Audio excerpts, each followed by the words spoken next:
Earlier this year, I watched Belle in theaters and thoroughly enjoyed it. It was my first exposure to the work of Mamoru Hosoda, and what I found was a talented director easily able to connect fantastical visuals with grounded human drama.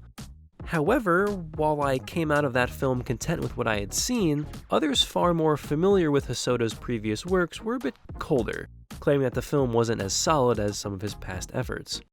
And, well, I can confidently say I now know what they were talking about. This isn't a video about Belle, and I'm not going to rescind my opinion on that film either. I think that when it focuses on Suzu, it's a quality movie. But the difference is that The Boy and the Beast is a great movie. Honestly, the two films are shockingly similar in their setup, a child trying to find their way after the death of their mother. But where Belle spreads itself a bit too thin at points, The Boy and the Beast is streamlined through two main focal points: fatherhood and otherness, each representing our titular characters and each weaving its way deep into the core of the film's message. So we'll start where the film does, with the boy. Ren is a young boy from a family with some societal status who was run away from home after his father walked out and his mother passed away. He has nothing to eat, nowhere to go, and outside of a couple of police officers is completely ignored by the world. He technically belongs, but is shut off from other humans. So in an attempt to be free, he wanders off into the beast realm. Unfortunately, he doesn't belong there either, and is a constant focus of attention as a result.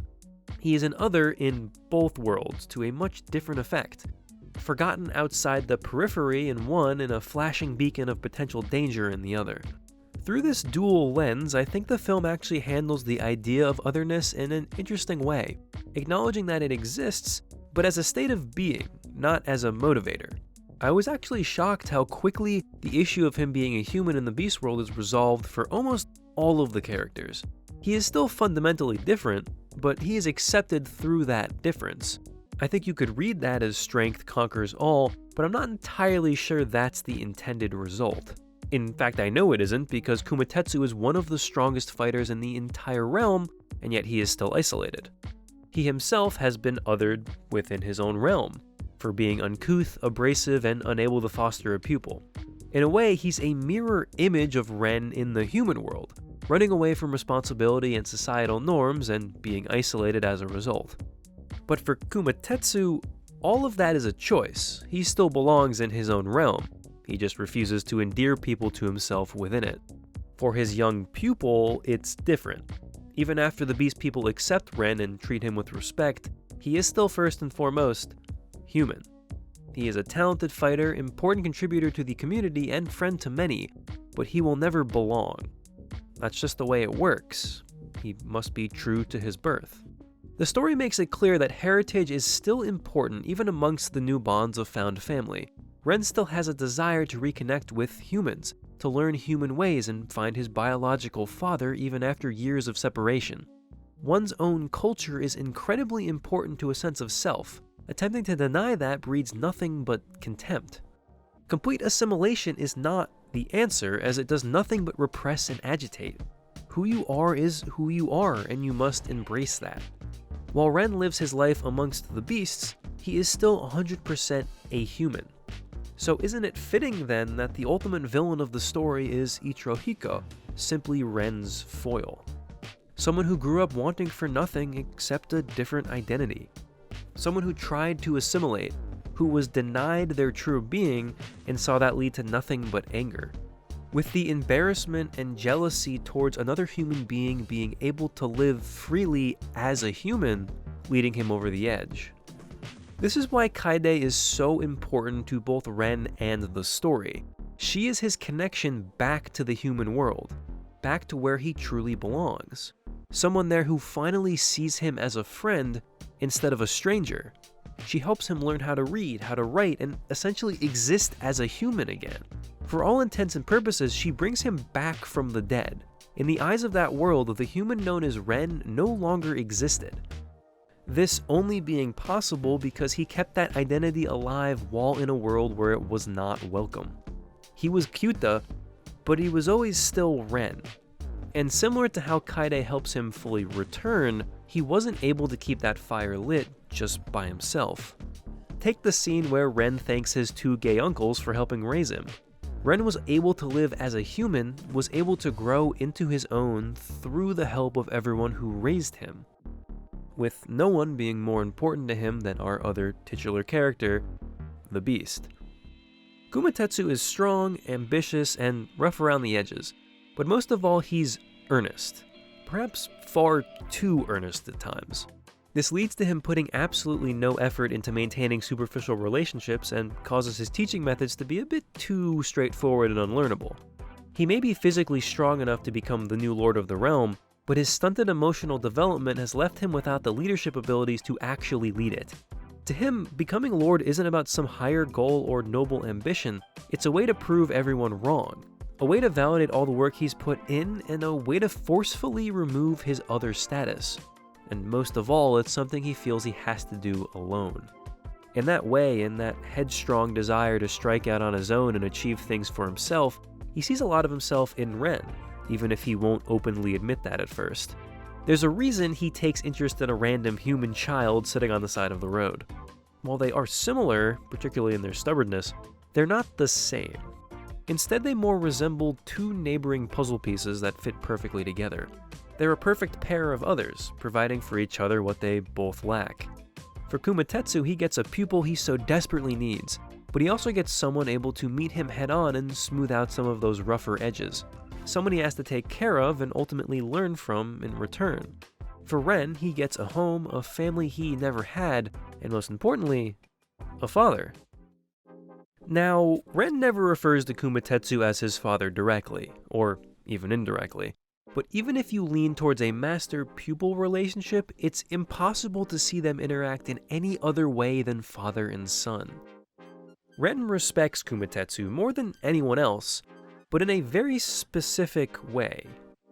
Not so much in the honorific respect that people might have for their accomplished master, but more so the respect you have for your dad.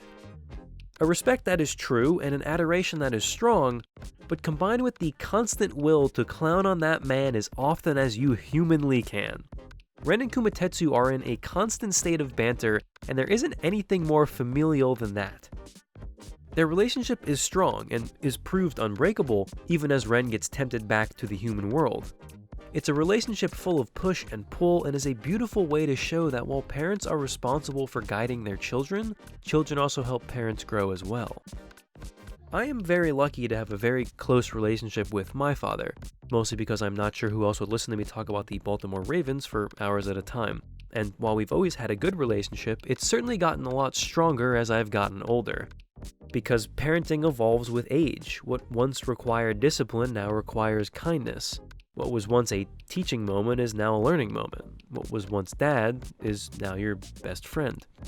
So I'm a bit torn up that there's no scene with Kumatetsu and an adult Ren, a scene where they reminisce and simply enjoy each other's company. As one-sided as it might seem to many children, parenthood is an ever-evolving link, one that benefits both sides and one that lasts for a lifetime. And therein lies the one cruel truth of being a parent. If the situation arises, the lifetime of the child is more important than the parent. It's the tragedy of parenthood, or perhaps the deal you sign to receive unbridled happiness. Sacrificing yourself to protect your child is not a question. It's not this great act of turmoil. It's simply part of the job description. Kumatetsu knows this and faces it head on. Despite being battered and broken, he does what needs to be done to save Ren, his mortality be damned.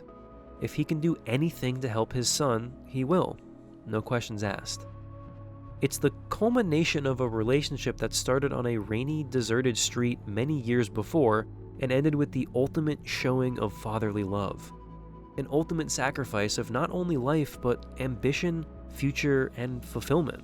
Kumatetsu had finally reached the peak he had been striving for his entire life, but that didn't matter because it wasn't worth seeing that view without Ren. What good is being at the top if the person you care for the most isn't there? It would be a hollow victory, filled with nothing but guilt. A victory not worth having, and a victory he unintentionally helps his lifelong rival avoid as well. Because his sacrifice gave the added fatherly bonus of saving not just his son, but Iozen's as well. a final moment of complete and utter dominance over his once competitor, who was helpless to stop the problem he had so desperately tried to avoid, helpless to save his son from the darkness inside his own heart. And while Kumatetsu filling the hole in Ren's heart is a very literal thing that occurs, it is of course also a fitting metaphor for not only their relationship, but that of fatherhood as well. Even after a parent is gone, they stay with you. They stay in your heart and their memory keeps you warm. Because the cruel truth of being a child is that your parent won't be around forever. And many of us could only wish for a deceased parent to live on as a lesser god inside our heart, but sadly that's not how it works. There is no more important relationship than that of a parent and a child, and the terms and conditions on that agreement state that it's not permanent, at least not physically. Ren learns that the hard way at a very young age, and then once again with his newfound family, but not before relearning the love of a parent and realizing that while his biological father has made many mistakes in the past, he's trying, and he's also not going to be around forever. So to me, there's no more fitting end to this story. There's no better way for him to honor what Kumatetsu taught him than working to rekindle that relationship with his father.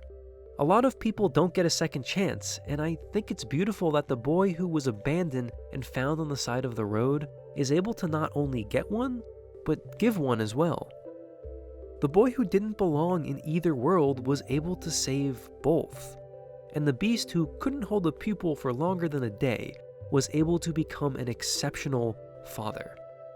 Two outsiders came together and changed their fates, forever intertwining them and proving the unbelievable strength of a familial bond, the strength of a son lifting up his father, and the strength of a father sacrificing himself for his son. And if that doesn't resonate with you, I'm not sure what else will.